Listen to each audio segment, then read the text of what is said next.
If you're in the market for a pair of high-quality headphones, Cove Audio has a special for you.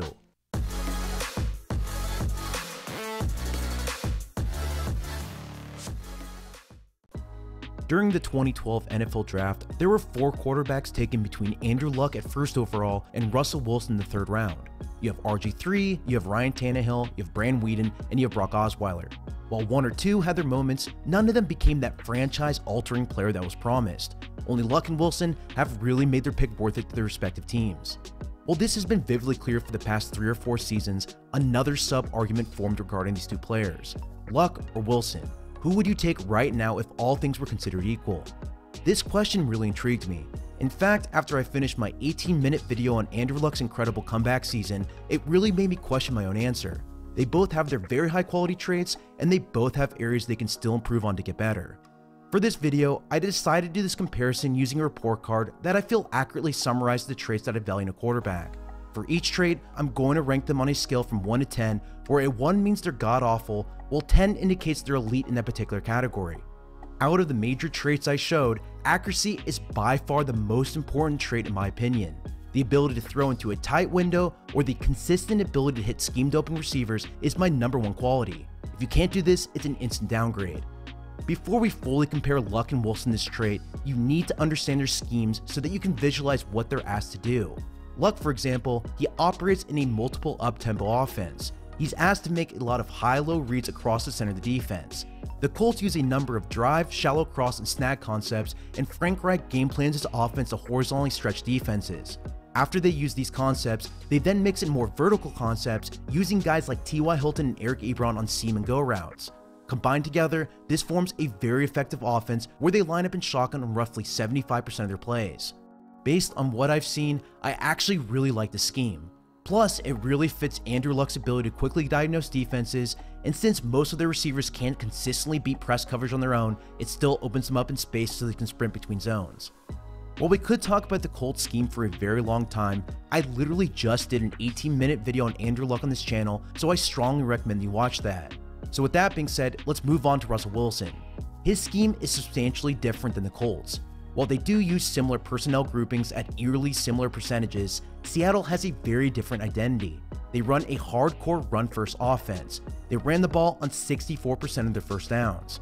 The average across the entire NFL is 53%, and the Colts were on the low side at just 41%. These 2 teams clearly have different philosophies. While the Colts like using drag and crossing routes so that Luck can find space between zones, the Seahawks are entrenched in the idea that you need to establish the run on early downs. Their idea, which is far from a new idea, is that you establish run on early downs in order to set up play-action shots as the game goes on.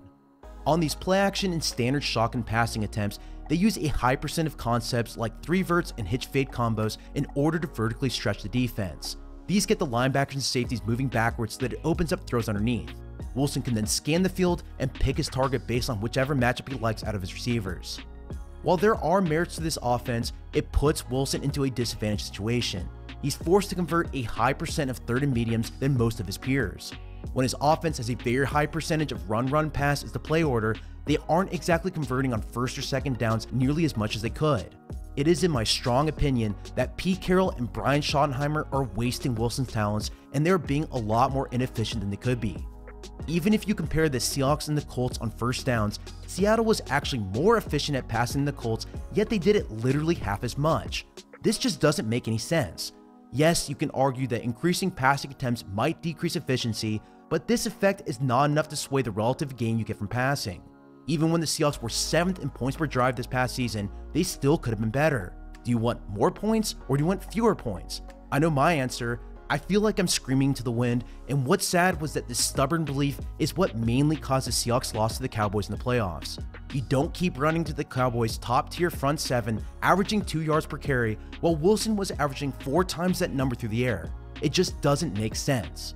Regardless, and the reason why I went on this diatribe in the first place is that it statistically affects Wilson. It decreases the quantity of his pass attempts, and it consequently lowers all of his volume-based metrics. In the world of fantasy football, where passing yards and volume stats are king, Wilson doesn't get the benefit of putting up high totals. His offense stops him from doing that. Last year, Wilson threw the ball 427 times. Luck, on the other hand, threw the ball 639 times. To get 212 more passing attempts in a season, the Seahawks would literally have to play 8 more regular season games. I bring this up because while it doesn't change my personal perception of Wilson as a quarterback, it does change the perception of him among casual viewers. I don't think that's fair. Now, with the general scheme discussion out of the way, let's get back to accuracy and how these two players compare. When it comes to Luck and Wilson, it's not that either of these two players are inaccurate. They both play with a high level of accuracy. However, one is clearly better. This can be demonstrated using a variety of metrics. The first basic metric we'll start with is by comparing their completion percentages. As you can see on your screen, Russell Wilson has had the lead in pretty much every single season except this last one. While this may be the case, completion percentage is far from a true depiction of accuracy. If you want to use completion percentages, you should really use adjusted completion percentages instead. Now, if you aren't familiar with this term, adjusted completion percentages account for things like drops, batted passes, spikes, and throwaways. This is a much better standalone metric than purely looking at completion percentage. As you can see in this chart, Russell Wilson is still the clear winner. While adjusted completion percentage removes many of the factors that the quarterback can't control, it doesn't remove all of them. If a quarterback throws deep more often than he throws short, he's more likely to throw more incompletions. Two quarterbacks could theoretically have the same accuracy, but if one throws more screens and short routes, he should end up having a higher adjusted and non-adjusted completion percentage. To rectify this, Pro Football Focus attempted to do that. First, they estimated expected completion percentage based on depth of target. Intuitively, this makes sense. Increasing distance means that on average, it's harder to complete the pass. Not exactly groundbreaking here.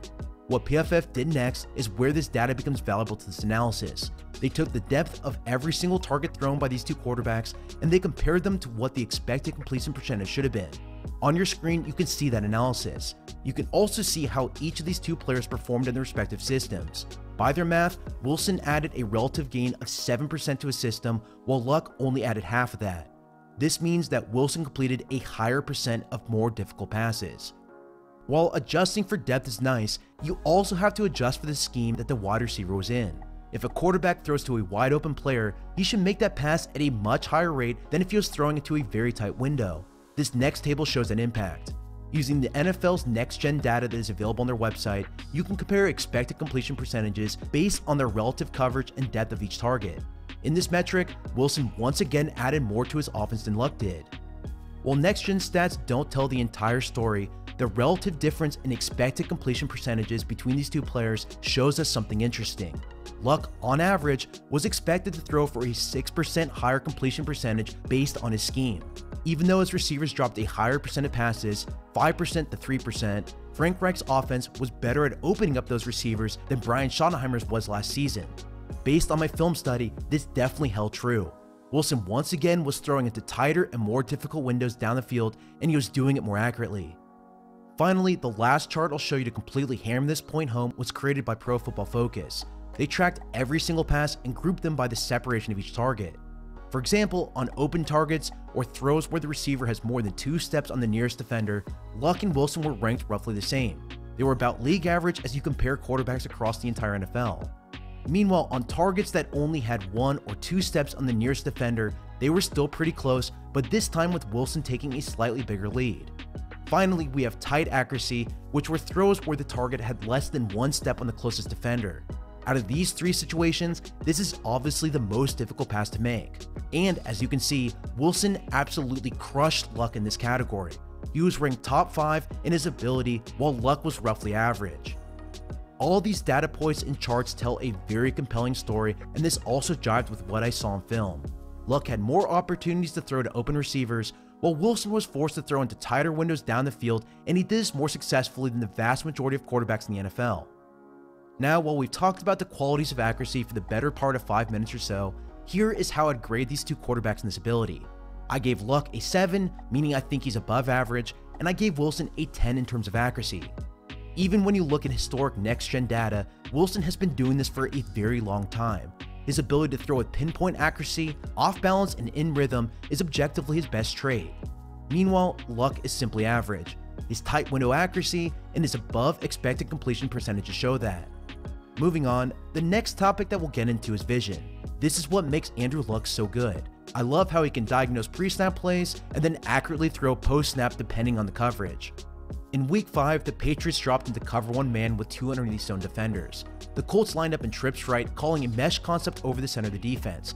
They paired this with a vertical switch concept at the right sideline. Since Luck correctly identified the coverage as man, he correctly started by reading the mesh concept first. Seeing the two underneath zone defenders drop to their spots, they shut down this concept.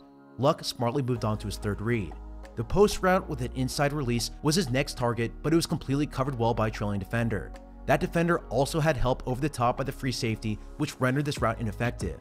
This forced Luck to move on to his fourth and final read. From the slot, the receiver ran a double move comeback up the right sideline. He pressed vertically before coming back to the ball. This allowed Luck to throw a well-placed pass, gaining 9 yards on this play. Luck did this routinely, but he did occasionally force a pass into coverage, and he did miss some opportunities. Historically, Luck has had a touchdown rate of 5.2% along with an interception rate of 2.5%.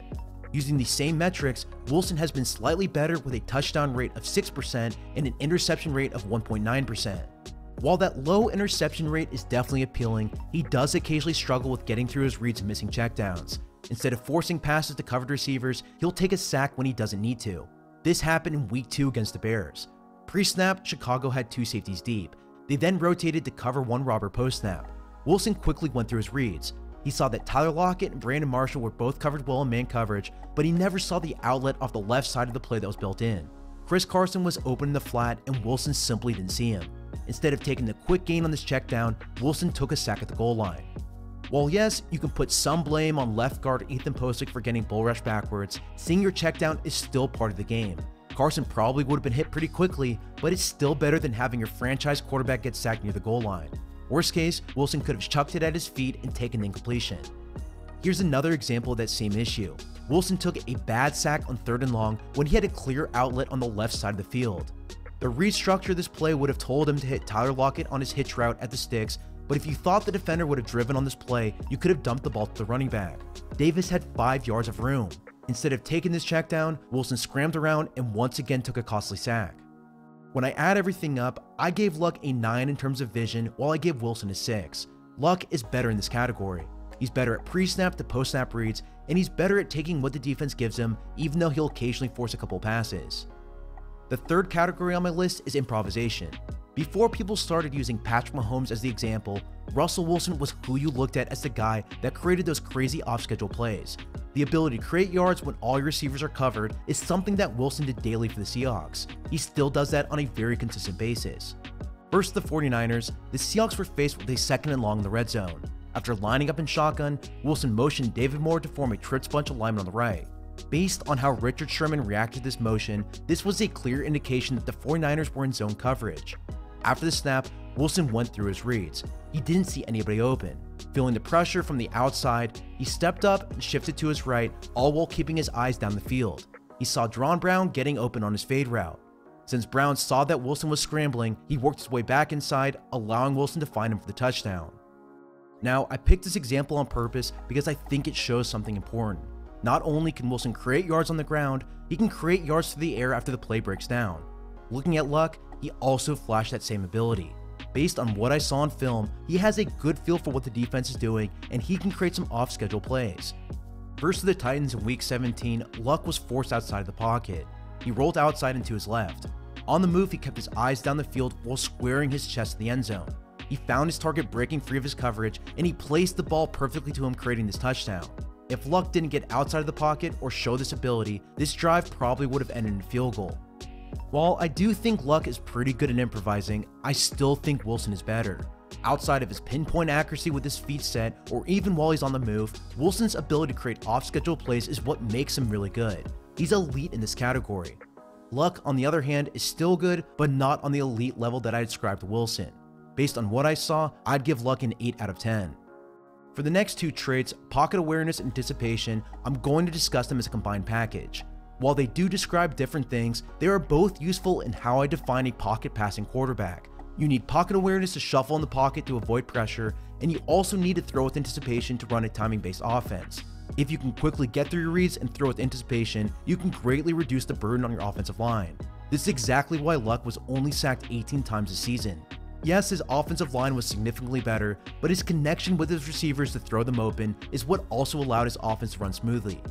Versus the Texans in the wildcard round of the playoffs, Luck created this huge play using both of these traits. After the snap, the Texans dropped into Tampa 2.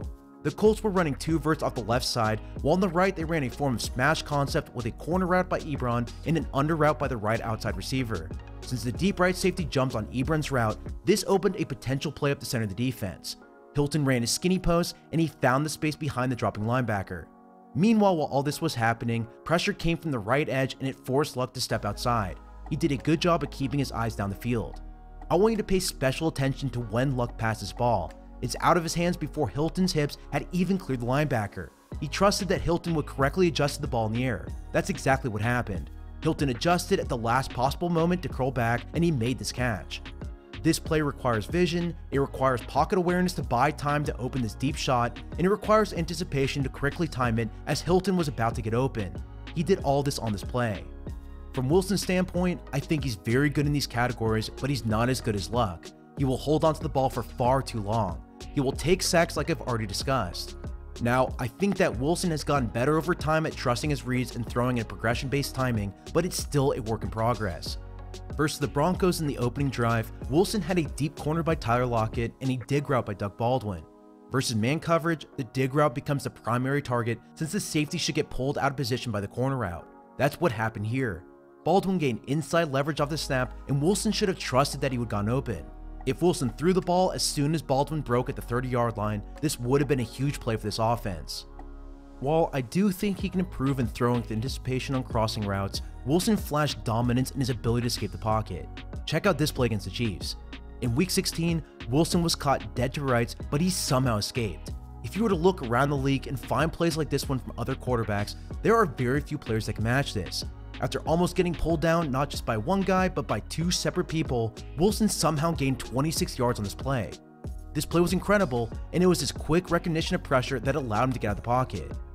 Wrapping up everything that we've talked about, pocket awareness is clearly one of Luck's best traits. I gave him a 10 out of 10 in this ability. In terms of anticipation, I also think he's really good as well, and I gave him a 9. Meanwhile, I gave Wilson an 8 in terms of pocket awareness and a 7 in throwing with anticipation.